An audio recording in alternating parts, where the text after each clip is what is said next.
આજે આપણે બાયોલોજી ધોરણ 12 માં ચેપ્ટર નંબર 15 જૈવ વિવિધતા અને સંરક્ષણનો અભ્યાસ આગળ કરીશું. તમે જોયું કે લાસ્ટ લેક્ચરમાં આપણે જૈવ વિવિધતાનું સંરક્ષણ 15.2નો ટોપિક ચાલુ કર્યો. તેની અંદર આપણે ભણ્યા કે આપણે જૈવ વિવિધતાનું સંરક્ષણ શા માટે કરવું જોઈએ, જેમાં આપણે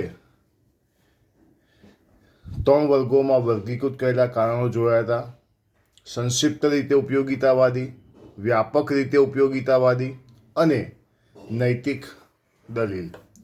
આજે આપણે ટોપિક જોઈશું કે આપણે જૈવિક વિવિધતાનું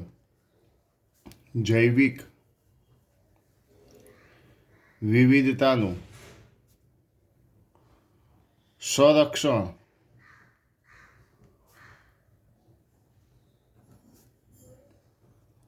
કેવી રીતે કરવું જોઈએ. આપણે જૈવિક વિવિધતાનું સંરક્ષણ કેવી રીતે કરવું જોઈએ, તો એની અંદર આપણે ચર્ચા કરીએ. સૌથી પહેલી વસ્તુ કે જ્યારે આપણે સમગ્ર નિવસન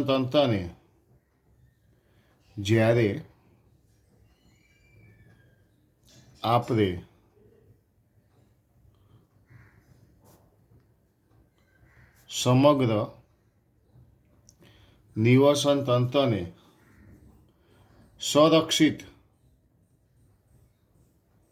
અને સુરક્ષિત કરીએ છીએ,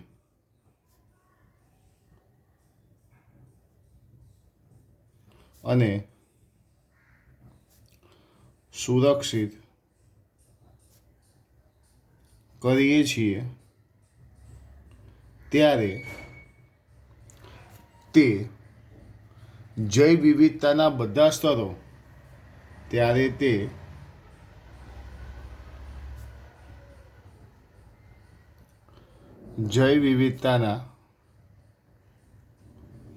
બધા સ્તરો પણ સુરક્ષિત થઈ જાય છે.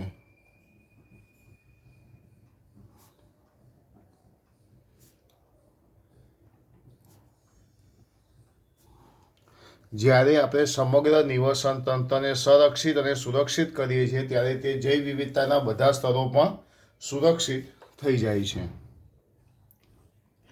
હવે જૈવ વિવિધતાની જાળવણી 2 પ્રકારે થાય છે. જૈવ વિવિધતાની જાળવણી જે છે એ 2 પ્રકારે થાય છે.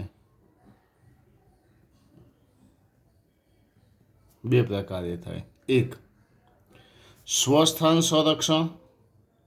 પહેલું, સ્વસ્થાન સંરક્ષણ, જેને કહેવાય ઇન સિતુ, અને બીજું કહેવામાં આવે છે નવસ્થાન સંરક્ષણ, અને બીજું છે નવસ્થાન સંરક્ષણ. બંનેમાં ફરક શું? તો પ્રાણી જ્યાં રહેતા હોય એની ત્યાંને ત્યાં જ જાળવણી કરવામાં આવે તેને સ્વસ્થાન કહેવામાં આવે છે. પ્રાણી જ્યાં રહેતા હોય ત્યાં જ તેની જાળવણી કરવામાં આવે તેને સ્વસ્થાન કહેવામાં આવે છે. નવસ્થાન એટલે શું? કે જ્યારે કોઈ એવી પરિસ્થિતિ સર્જાય કે જ્યાં પ્રાણી કે વનસ્પતિનું અસ્તિત્વ જોખમમાં હોય, સંકટમાં મુકાયું હોય ને ભવિષ્યના થોડા સમયમાં લુપ્ત થવાની સંભાવના હોય, આવા સમય દરમિયાન તેને બચાવવા માટે તેને અન્ય કોઈ જગ્યાએ લઈ જવામાં આવે તેને નવસ્થાન સંરક્ષણ કહેવામાં આવે છે. સ્વસ્થાન એટલે પ્રાણીઓ જ્યાં છે ત્યાંની ત્યાં તેની જાળવણી કરવામાં આવે તેને સ્વસ્થાન કહેવાય. જ્યારે નવસ્થાન બરાબર, કે એને કોઈ નવી કોઈ જગ્યાએ લઈ જવામાં આવે અને ત્યાં જો તેની જાળવણી કરવામાં આવે તો તેને કહેવામાં આવે છે નવસ્થાન સંરક્ષણ. તો સૌથી પહેલાં આપણે જોઈશું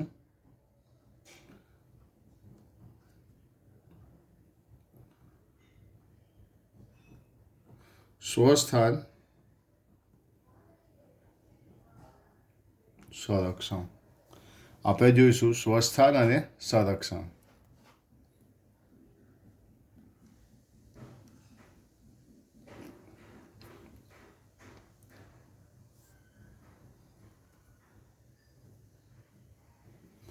ચલો, સ્વસ્થાન સંરક્ષણની અંદર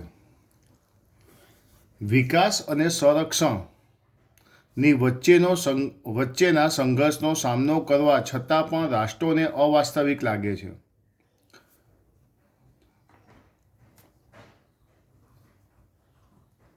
લખીશ વિકાસ તથા સંરક્ષણ વચ્ચેની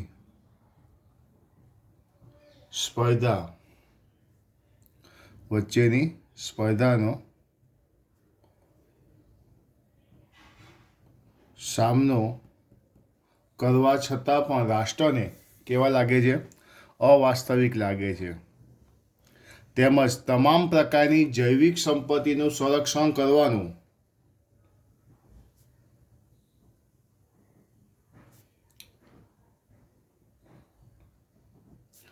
તમામ પ્રકારની જૈવિક સંપદાનું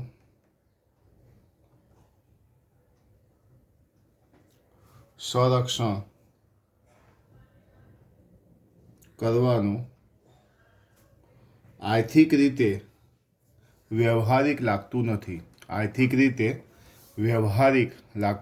નથી.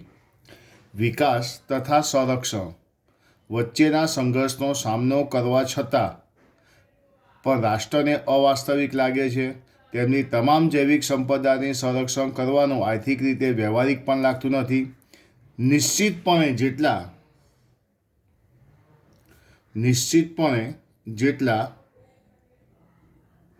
સંરક્ષણના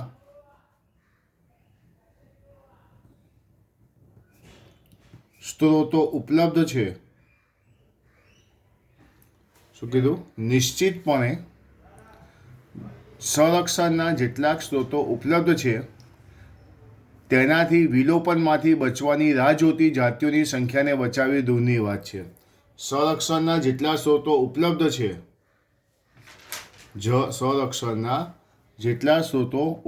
છે તેનાથી વિલોપન પામેલી જાતિઓને બચાવવી મુશ્કેલ નથી. વિલોચન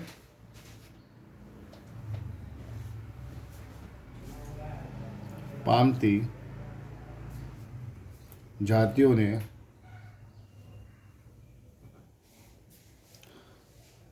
બચાવવી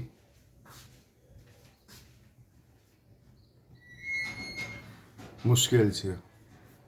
સંરક્ષણના સ્ત્રોતો જેટલા ઉપલબ્ધ છે તેનાથી વિલોપનમાંથી બચવાની રાહ જોતી જાતિઓને બચાવવી દૂરની વાત છે.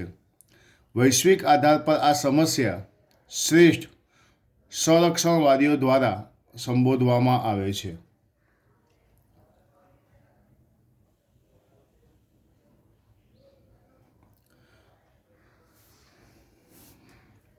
આના માટે શું કરવામાં આવ્યું છે ધ્યાન આપજો.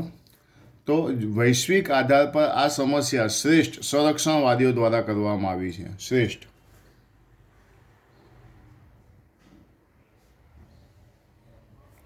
સંરક્ષણવાદીઓ દ્વારા. એ લોકોએ શું કર્યું? તો સાંભળજો ખાસ, કે જ્યાં ઉચ્ચ સ્તરની જાતિ સમૃદ્ધિ હોય, કે જ્યાં જાતિ સમૃદ્ધિ વધુ હોય, કે જ્યાં જાતિ સમૃદ્ધિ ધરાવતા ઉચ્ચ પ્રમાણની સ્થાનિકતા ધરાવતા ઉચ્ચ પ્રકારની સ્થાનિકતા. આ શબ્દ વારંવાર પૂછાય. સ્થાનિકતા એટલે શું? એટલે કે એવી જાતિઓ કે જે તે પ્રદેશ પૂરતી જ મર્યાદિત હોય, બીજે ક્યાંય જોવા ના મળે, તેને શું કહેવાય? સ્થાનિકતા. એવી જાતિઓ કે જે તે પ્રદેશ પૂરતી જ મર્યાદિત હોય, બીજે ક્યાંય જોવા ન મળે તેને સ્થાનિકતા કહેવાય. ઉચ્ચ સ્તરની જાતિ સમૃદ્ધિ હોય, જાતિ સમૃદ્ધિ ત્યાં પુષ્કળ છે. સ્થાનિકતા મતલબ એવી જાતિઓ કે જે તે પ્રદેશ પૂરતી જ હોય, બીજે ક્યાંય હોય નહીં. તો સંરક્ષણવાદીઓએ આ લોકોને શું કરી દીધું?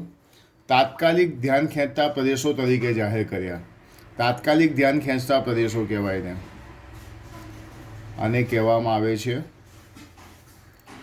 તાત્કાલિક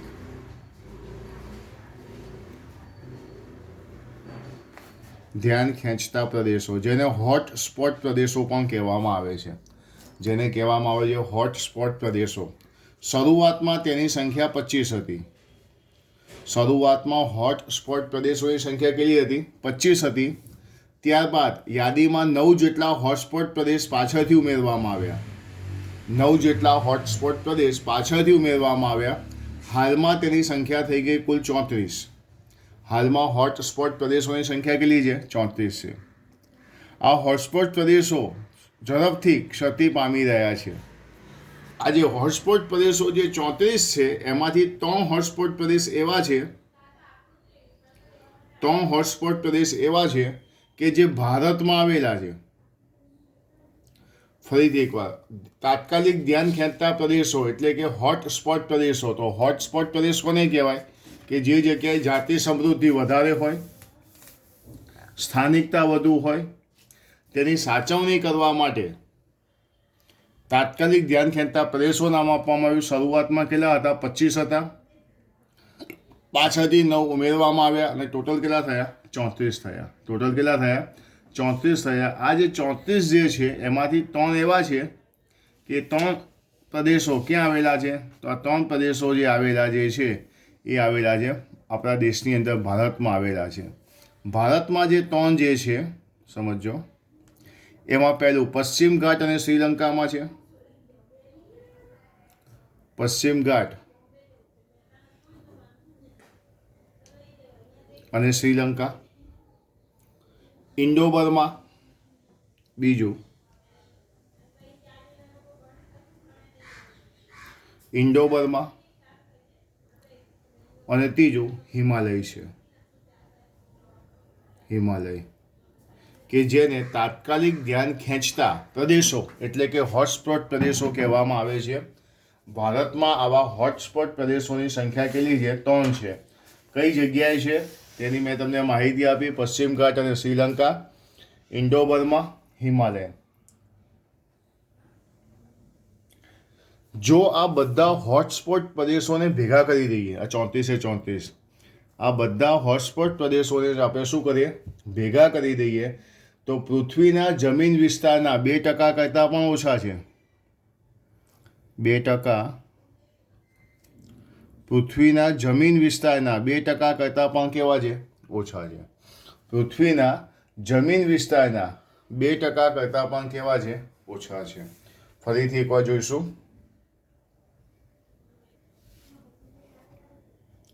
કે હોટસ્પોટ પ્રદેશો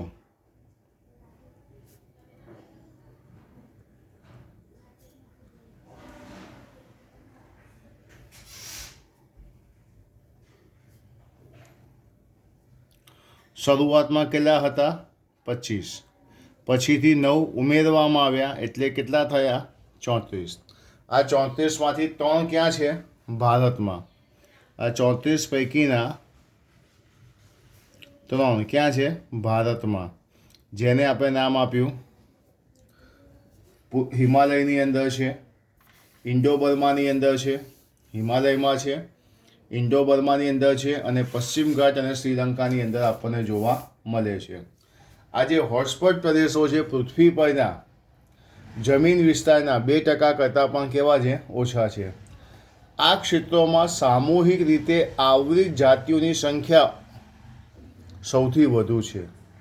આ હોટસ્પોટ પ્રદેશોની કડક સુરક્ષા દ્વારા ચાલુ રહેલા સમૂહ વિલોપનના દરને લગભગ 30% સુધી ઘટાડાયો છે. આ હોટસ્પોટ પ્રદેશોની અંદર મેક્સિમમ વધુમાં વધુ આવાસિત જાતિઓ છે.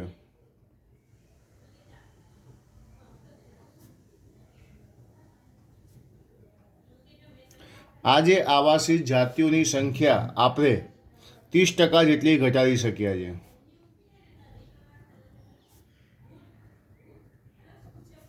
એટલે આવાસિત જાતિઓ જે છે સમજો કે ઘટાડી શક્યા છે, મતલબ હોટસ્પોટ્સની કડક સુરક્ષા દ્વારા જે વિલોપનનો દર છે 30% જેટલો વિલોપનનો દર ઘટ્યો છે.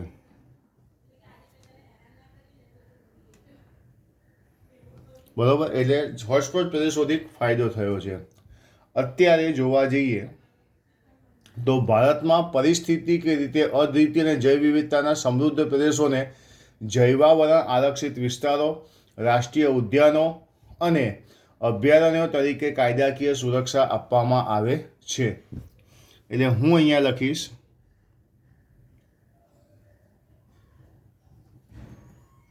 ભારતમાં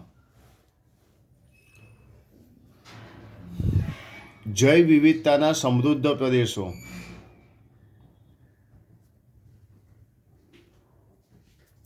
જૈવ વિવિધતાના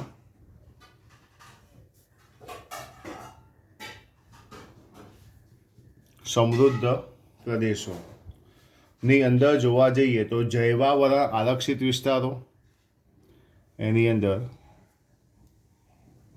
જૈવાવરણ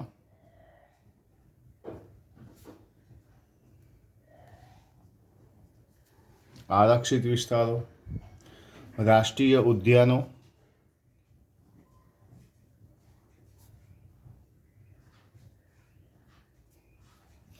અને અભયારણ્યો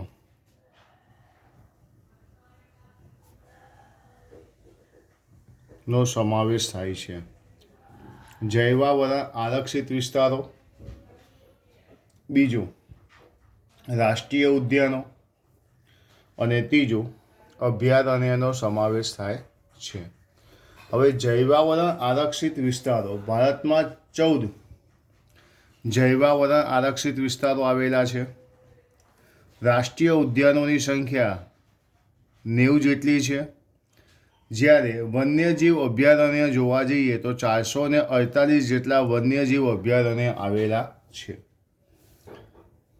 ભારતમાં જૈવાવરણ આરક્ષિત વિસ્તારો કેટલા, રાષ્ટ્રીય ઉદ્યાનો કેટલા અને અભયારણ્ય કેટલા? ભારત ધાર્મિક અને સાંસ્કૃતિક પરંપરાનો ઇતિહાસ છે જે પ્રકૃતિની સુરક્ષા પર ભાર મૂકે છે. ભારત જે છે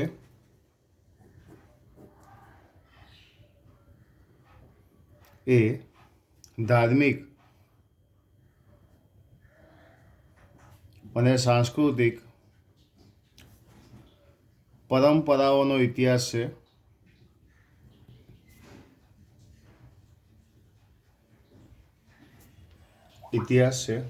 જે પ્રકૃતિની સુરક્ષા પર ભાર મૂકે છે.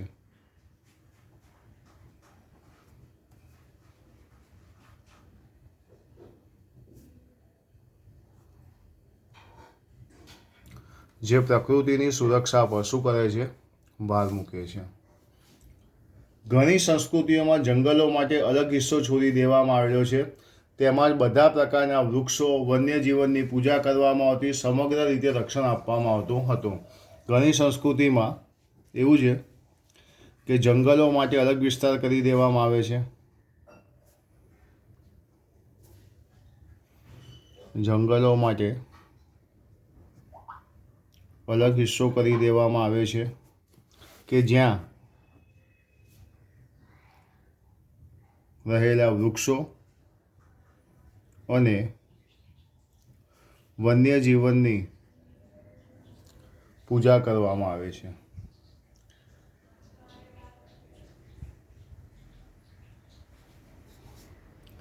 તો અહીંયા હું લખીશ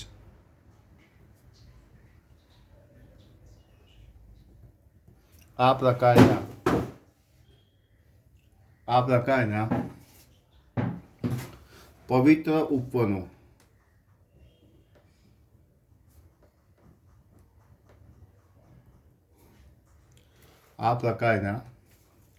પવિત્ર ઉપવનો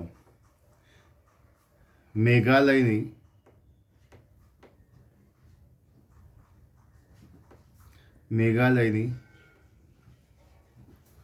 ખાસી અને જયંતિયા ટેકરીઓ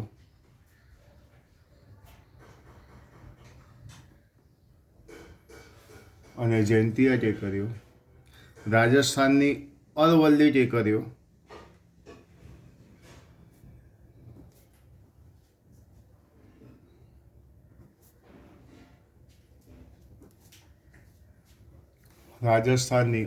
ટેકરીઓ કર્ણાટક અને મહારાષ્ટ્રના પશ્ચિમ ઘાટના વિસ્તારો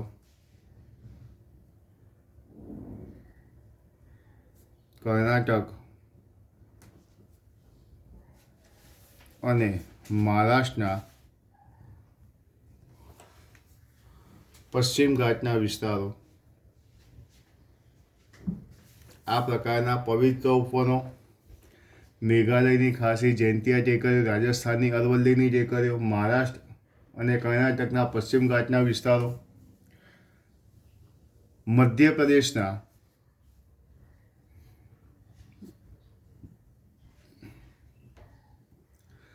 મધ્યપ્રદેશના સરગુજા,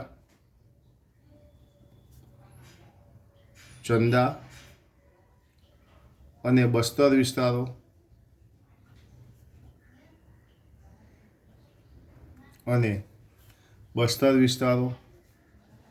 માં જોવા મળે છે. આ વસ્તુઓ ક્યાં જોવા મળે છે? તો આ પ્રકારના બધી વસ્તુ પવિત્ર ઉપવનો, મેઘાલયની ખાસી, જયંતિયાની ટેકરીઓ, રાજસ્થાનની અરવલ્લી ટેકરીઓ, કર્ણાટક મહારાષ્ટ્રના પશ્ચિમ ઘાટના વિસ્તારો, મધ્યપ્રદેશના સરગુજા, ચંદા અને બસ્તર વિસ્તારોમાં જોવા મળે છે. મેઘાલયમાં પવિત્ર ઉપવનો એ દુર્લભ અને સંકટમાં રહેલ વનસ્પતિઓની ઘણી સંખ્યા માટેના અંતિમ શરણાર્થીઓ કહેવામાં આવે છે. એવું કહેવામાં આવે છે આજે મેઘાલય જે છે, મેઘાલયમાં પવિત્ર ઉપવનો, મેઘાલયની અંદર આવેલા પવિત્ર ઉપવનો એ શું છે? તો એ દુર્લભ અને સંકટમાં રહેલ દુર્લભ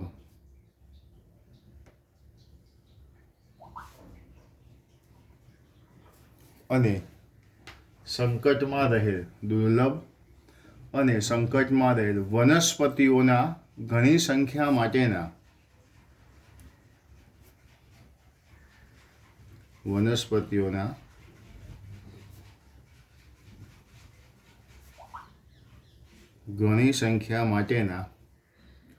અંતિમ શરણાર્થીઓ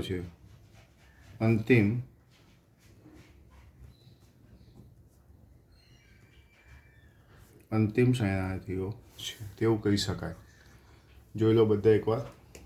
સ્વસ્થાન સંરક્ષણ. સ્વસ્થાન એટલે કે પ્રાણીઓ જ્યાં રહેતા હોય ત્યાં તેમની શું કરવામાં આવે? રક્ષણ કરવામાં આવે. તેને સ્વસ્થાન કહેવામાં આવે છે, કે જેમાં સમાવેશ થાય છે આરક્ષિત વિસ્તારો, અભયારણ્યો અને રાષ્ટ્રીય ઉદ્યાનનો સમાવેશ થાય છે. આરક્ષિત જે છે ને, સાંભળજો અહીંયા ખાલી વધારાની માહિતી. આરક્ષિત વિસ્તારો, તો આરક્ષિત વિસ્તારની અંદર 3 પ્રદેશો આવે. એની અંદર આવે જમીન પ્રદેશ આવે, બફર પ્રદેશ આવે અને સંક્રાંતિ પ્રદેશ આવે. આજે આરક્ષિત વિસ્તારો જે છે, આરક્ષિત વિસ્તારોમાં 3 વિસ્તારો પડે. કયા કયા પડે? સૌથી અંદર આવશે જમીન પ્રદેશ, પછી બફર પ્રદેશ અને પછી ત્રીજો કયો આવશે? સંક્રાંતિ પ્રદેશ કહેવાય. રાષ્ટ્રીય ઉદ્યાન એવો વિસ્તાર કે જેમાં વન્યજીવો સુરક્ષિત હોય, સુરક્ષિત હોય અને ત્યાં કોઈ પણ પ્રકારની વન વિદ્યા, ચરાઈ વિદ્યા, ખેતીવાડી થઈ શકે નહીં. એને રાષ્ટ્રીય ઉદ્યાન કહેવામાં આવે છે.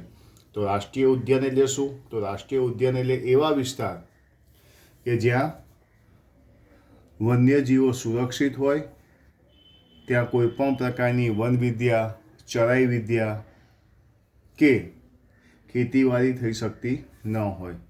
જ્યારે અભયારણ્ય એટલે કે સેન્ચ્યુરી, અભયારણ્ય પણ એવો વિસ્તાર છે કે જ્યાં પ્રાણીઓની જાળવણી કરવામાં આવે છે.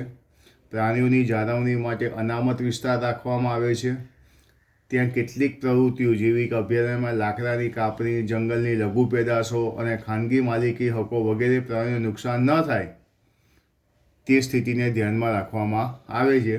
તે રીતે ક્રિયા કરવા દેવામાં આવે. એટલે અહીંયા ખેતી વિજ્ઞાન તો થઈ શકે પણ પ્રાણીઓને કોઈ પણ જાતનું નુકસાન થવું જોઈએ નહીં. તો એક આ વસ્તુ ધ્યાન આપજો. સ્વસ્થાન સંરક્ષણની અંદર સ્વસ્થાન સંરક્ષણ એટલે પ્રાણીઓ જ્યાં છે ત્યાંને ત્યાં તેની જાળવણી કરવામાં આવે તેને શું કહેવામાં આવે છે? સ્વસ્થાન સંરક્ષણ કહેવામાં આવે છે. જોઈ લો એકવાર બધા, ચોપડીમાંથી પણ સ્વસ્થાન એકવાર જોઈ લો.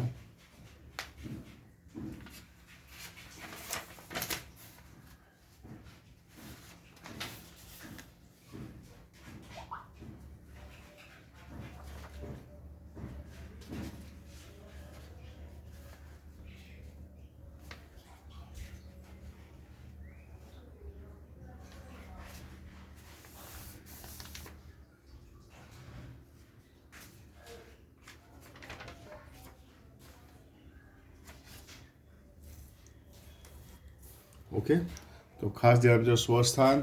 અને પછી હવે આપણે જોઈશું નવસ્થાન વિશેની માહિતી. નવસ્થાનમાં તો શું આવશે? વનસ્પતિ ઉદ્યાનો, પ્રાણી ઉદ્યાનો એ બધાનો સમાવેશ થાય છે. સ્વસ્થાન ફરીથી એકવાર જોઈ લઈએ. મેં અહીંયા તમને એક બીજો શબ્દ આવ્યો, સ્થાનિકતા. સ્થાનિકતા એટલે શું કહેલું કે જે ફક્ત ને ફક્ત એવી જાતિ એક જ વિસ્તારમાં જોવા મળે કે જે બીજા કોઈ પ્રદેશમાં જોવા મળતી નથી, એના પર સ્થાનિકતા શબ્દ આપેલું. અને એની સાચવણી માટે હોટસ્પોટ પ્રદેશો વિકસાવવામાં આવ્યા છે. હું અહીં એક વાક્ય લખું છું, ધ્યાનથી સમજજો. પશ્ચિમ ઘાટમાં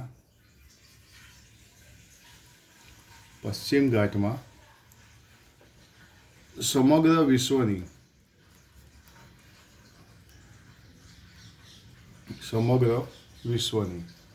પશ્ચિમ ઘાટમાં સમગ્ર વિશ્વની 32,678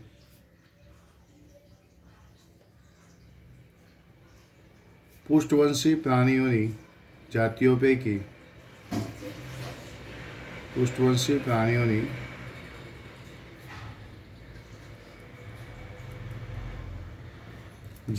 પૈકી પશ્ચિમ ઘાટના સમગ્ર વિશ્વની 32,678 પૃષ્ઠવંશી પ્રાણી જાતિઓ પૈકી 310 સ્થાનિક જાતિઓ જોવા મળે છે. 310 સ્થાનિક જાતિઓ જોવા મળે